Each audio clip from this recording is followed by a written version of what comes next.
he's a... There, you want to go outside? And down there, there's one of the Gillinghams all over. He's a pretty good rabbit catcher, as you know, but this week, for some unfortunate reason, you know, he didn't get as many as his buddy got. On his way down, he was saying, you know, when we goes down, he said, no need of us talking about this, you know, he said.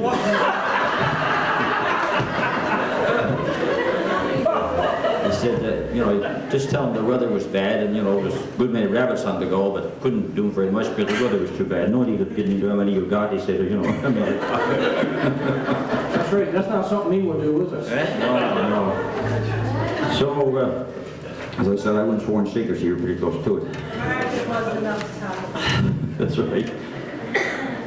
See how they pick up for each other? Now his wife is saying the marriage and wasn't enough to talk about. He got so bad on last year he beat me, see? And he said, no, he said, you know, we go back and count what we got last year, I'm waving to you. So he said, job to beat him, what? Job to beat him. Anyway, I'm going to sing a song for you in a minute. Before I sing it, if some of you know what you can do, like a fellow I heard up in the woods, Grant might recall this one perhaps. We was up in the bungalows, I was only about 16 years old, and that's 10 or 12 years ago. Decades ago. And in the bungalows then, like, you'd blow the kerosene all light, and somebody would try to sing a song or tell a joke or whatever. This fellow started down the lower end of the bungalows to sing a song. Somebody else up the other end said, anybody else here know that song? They said, if you do, sing to words. And he said, it won't take so long. Start on the other end. He said, sing to words, and you get it over faster. So if some of you know the song I'm going to sing, maybe you might want to do that. Start on the other end, sing to words, and it will be sorry to listen to. However, as I said here before, those of you who heard me sing No I Can't, those of you that haven't will soon know I can't. But then again, you know, the forest would be a rather quiet spot if only the best birds sang, wouldn't it? So it takes fellows like me to appreciate the good birds that sing.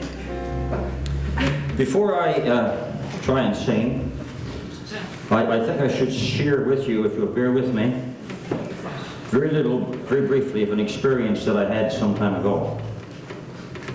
I dare say some of you saw it on television. That mic is too loud and too low. The Promise Keepers.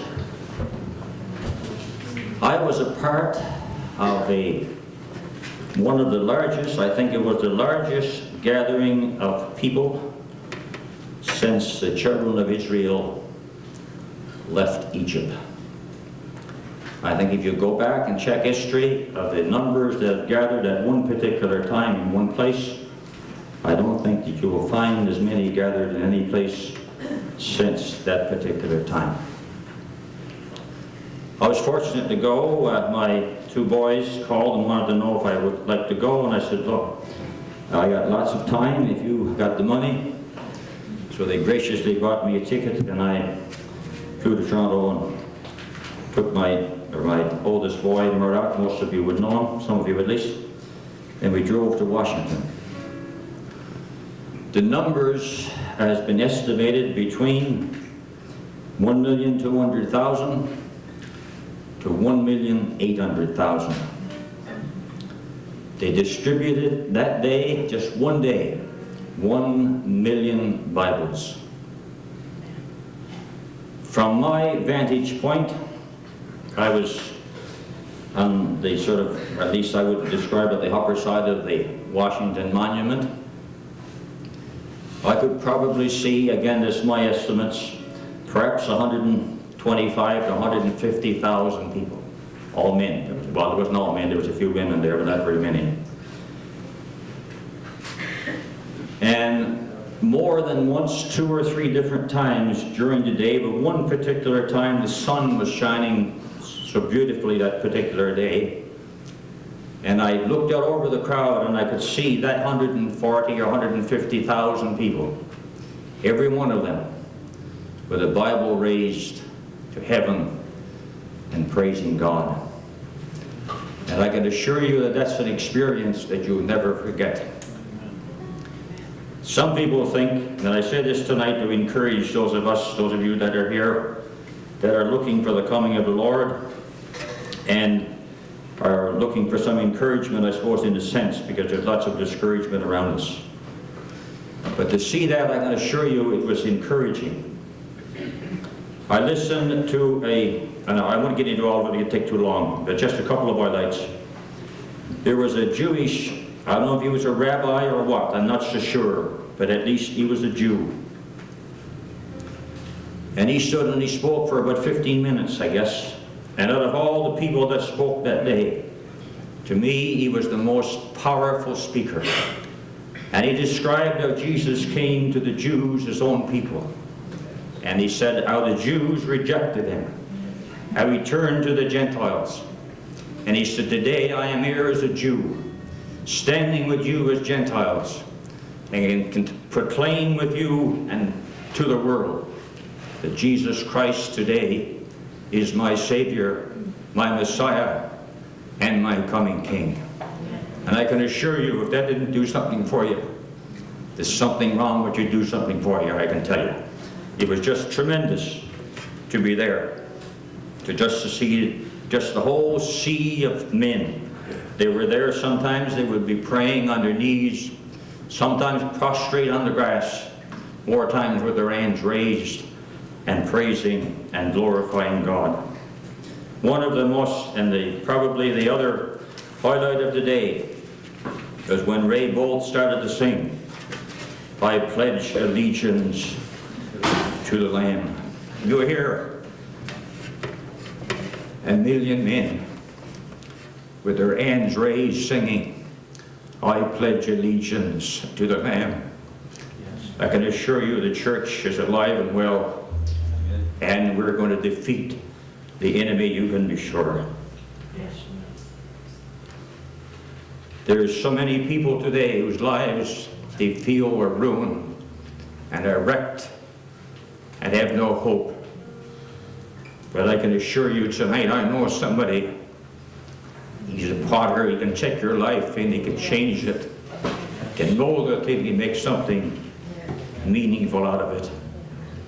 I listened the other day, and I'm going to shut up after this and I'll try to sing that song. I listened the other day to a talk show host. I don't think she was religious, not professing, I don't know for sure. I can't make that judgment. But she was talking about some of her charitable work. How she worked with people that was dying and having various diseases, AIDS and other things. And she said, you know, I've never heard one of them, out of the hundreds that you've dealt with, wish that they could have had one extra bottle of beer, one extra bottle of whiskey, slept with one extra woman or one extra man, had a few extra dollars, had another mansion or another boat. None of that, she says, when it comes time to pass on, none of that makes much difference. It's your relationship with the Maker, the Master, it's what makes the difference. And I stand tonight as one that, I've said this before, if I could hide and no one could see me, know who I was, I just assumed that they just heard my voice, saying that I've been saved by grace, deserve to be banished from His presence, but the grace of God is sufficient, not only to rescue me, but to rescue anyone who will call upon His name. Again, before I sing, I want to say thanks to Ruth and to Wayne and to others who have prepared this gathering. I certainly believe that it is led of God. And I've said before, only eternity will reveal what has been accomplished by sing-alongs and gatherings such as this. I'm going to try and sing when it once became the chorus that sings "Coming Soon." Jesus in all His glory. I think it's appropriate that we sing it. Not just a Savior, but a reigning King. Coming soon, the old world will be witness. We'll be ready, for He is coming soon.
Sing the chorus, will you?